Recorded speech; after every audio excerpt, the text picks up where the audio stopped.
Vamos dar continuidade à nossa matéria de Cristologia, doutrina do Deus Homem. Matéria, já frisei, vou frisar várias vezes, matéria muitíssimo importante, tá? O processo pelo qual doutrinas são formadas, página de número 22. Aqui é importante nós sabermos, para entendermos qual foi a escala de valores pedagógicos, teológicos, em que formou-se a doutrina da Cristologia. No começo desse livro, vale a pena destacar um ponto importante. Doutrinas são artefatos humanos, não divinos, tá? Então, quem monta o conjunto de ensinamento, quer usando ferramenta exegética, ferramenta hermenêutica, concordâncias, dicionários, lexos, etimologias, filosofias e tal. Essas ferramentas são todos, conforme diz o texto aqui do livro, são artefatos humanos, não são divinos, tá certo? Deixar bem claro isso. Então, a teologia sistemática ou dogmática, o ramo maior da teologia cristã, na qual encontramos a subcategoria da cristologia, é, por sua vez, o fruto do exercício humano em organizar doutrinas, harmonizá-las e pensar sobre as maneiras em que elas sustentam umas às outras, definem nossas percepções da realidade e nos movem a agir. Ao dizermos isso, não queremos denegrir as doutrinas da nossa fé, ou menosprezar a importância da teologia sistemática, por serem humanas, no caso. Queremos apenas esclarecer a verdadeira natureza das doutrinas e, com isso, tornar compreensível o processo pelo qual chegamos a elas.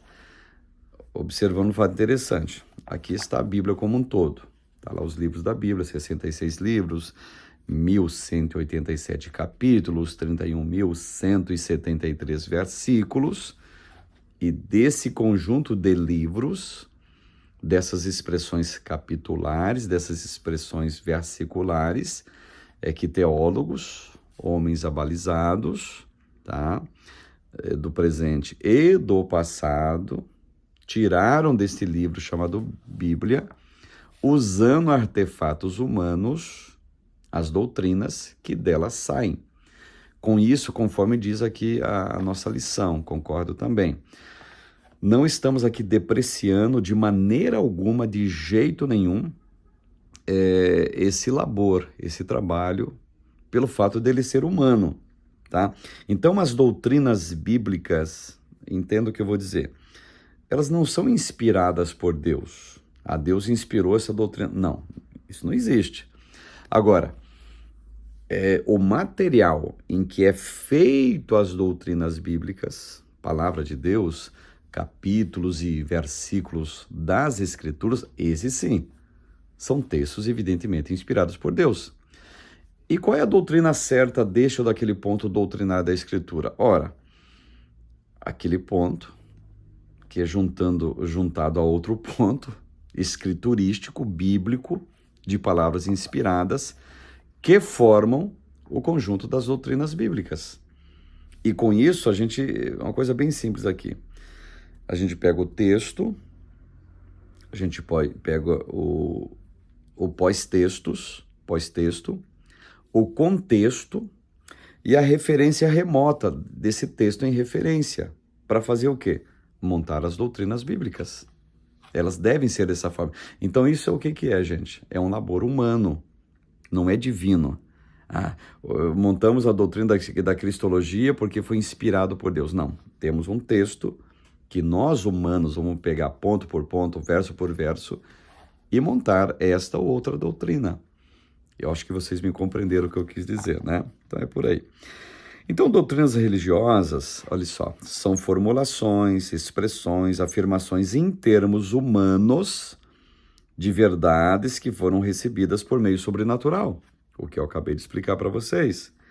No entanto, aliás, no contexto cristão protestante, especificamente, doutrinas são as explicações de verdades encontradas na Bíblia. A Bíblia não é um manual de teologia. Repetindo, a Bíblia não é um manual de teologia. Não é uma compilação organizada de fatos teológicos, tá? Ela é uma coleção que contém dezenas de livros escritos por dezenas de autores guiados pelo Espírito Santo. Então, na Bíblia encontramos narrativas históricas, poemas, códigos legais, no caso, né? Profecias, registros biográficos, cartas, genealogias e inúmeras outras formas de literatura. Se não abordarmos a Bíblia metodicamente, se não buscarmos compilar, organizar e resumir as verdades que encontramos em nossa leitura dela, correremos o perigo de cairmos em confusão, de chegarmos a conclusões contraditórias em leituras diferentes, de simplesmente nos perdermos num oceano de páginas. Observe o que a Bíblia diz acerca disso. Então, nesse caso específico, quando nós lemos a Bíblia só encarando dessa forma, ela não é um manual de teologia. É claro que ela não é, evidente que não é. Mas dessa Bíblia, que não é um manual de teologia, pela junção dos textos sagrados que estão nela, pela coerência, pela sistematização desses textos, é que chegaremos às doutrinas chamadas doutrinas bíblicas. E por aí vai. Na página 23 tem o final dessa explicação, né, como as doutrinas são formadas, é um processo humano, tá? Esse é o escopo da página 22 e 23. E na página 24, a cristologia entre as outras doutrinas. Bom, doutrinas não existem sozinhas, não são como objetos soltos, guardados numa caixa que podem ser examinados isoladamente. E então, retornados a seu lugar. Doutrinas são como fios da teia de aranha ou as colunas, arcos e paredes que formam a estrutura de uma casa. São peças interdependentes de um todo maior e se removermos ou descuidadosamente alternarmos uma delas, corremos o risco de ver o resto da estrutura sofrer ou até mesmo ruir. Então, a doutrina, quando ela é para ser montada, formada, sistematizada, ela tem que ser peça por peça, junção por junção. É por isso que eu digo o seguinte, eu não. Todo mundo que estuda a Bíblia responsavelmente diz o seguinte: não se forma a doutrina bíblica de um versículo isolado. Não se faz doutrina bíblica, por exemplo, de dogmas que herdamos como tradição dos nossos antepassados. Doutrina bíblica não pode ser feita de achismos, de pareceres meramente humanas. Eu vou montar uma doutrina nova porque eu tive um sonho, e esse sonho meu tem cunho bíblico. Doutrina não pode ser de sonhos. A doutrina não pode ser daquele profeta que se levantou lá no meio da igreja e profecia hoje é só para exortar, consolar e edificar. Não, mas o profeta aí que se levantou, ele tem muita moral, ele é muito de Deus. Então, aquilo que ele profetizou, vamos montar como doutrina na igreja. Isso é um absurdo, isso não pode existir.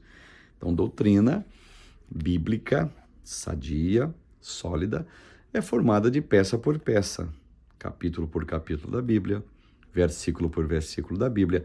Aquilo que Jesus falou, vamos juntar com o que Paulo falou. Aquilo que Paulo falou, vamos juntar com o que Isaías falou. Aquilo que Isaías falou, vamos juntar com aquilo que João falou. Aquilo que João disse, vamos juntar com aquilo que Ezequiel falou. Isso, me entenderam?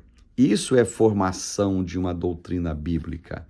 A junção dos textos que estão nas Escrituras. Então, a doutrina cristã de Deus, por exemplo, página 24, estou aqui, é moldada definitivamente pela cristologia, pois um dos pilares da cristologia e, consequentemente, da fé cristã como um todo, é a crença na divindade de Jesus Cristo. Se Jesus é Deus, toda parte da nossa compreensão da natureza divina, o caráter moral de Deus, seus atributos, seu plano para a criação, suas intervenções na história humana, precisa refletir o que sabemos sobre o caráter, atributos, ações e ministério de Jesus, ou seja, a doutrina de Deus, teologia. Tem que estar ligada à doutrina de Cristo, cristologia. Então, vou estudar só sobre Deus, o Pai. E aqui vou estudar sobre o Filho. Queridos, esses dois estudos que você pretende fazer, eles vão desaguar naturalmente um no outro. É normal entendermos dessa forma esses dois pontos de que Jesus, entenda, deve ser estudado na ótica de Deus. E Deus deve ser estudado na ótica de Jesus, para compreendermos essa doutrina como um todo e solidificarmos, no caso, né? Então, além do mais, se Cristo, o Filho, é Deus, quem são o Pai e o Espírito Santo? Como podemos, se é que podemos, né? Está entre aspas aqui, entender a relação entre os membros da Santíssima Trindade? O que podemos saber sobre o Filho em sua existência divina e eterna, além do que nos é narrado de sua encarnação nos Evangelhos? De igual maneira, a doutrina da revelação precisa se conformar àquilo que sabemos de Cristo. Se através de Cristo, como Hebreus 1:1 afirma, Deus falou aos homens de maneira mais direta do que no passado, e se apenas o Filho viu a Deus e o revelou a nós, como isso afeta a nossa leitura das Escrituras? Que lugar a revelação de Deus em Cristo assume entre as outras formas de revelação? Como esta revelação de Deus em Cristo pode ser compreendida por nós hoje, há tantos séculos distantes da sua encarnação? E reiterando uma questão já colocada no parágrafo anterior aqui, se em Cristo está a perfeita imagem da pessoa divina, Hebreus 1:3, o que isso nos diz sobre Deus que encontramos nas páginas da Escritura? Então, são perguntas que faz a gente pensar, perguntas até que nos desafiam a entender o seguinte, que a cristologia, ela, conforme o enunciado na página 24, acerca da temática desse tópico aqui, que a cristologia, ela está dentro das outras doutrinas bíblicas, visto que a cristologia deve ser encarada como a principal delas.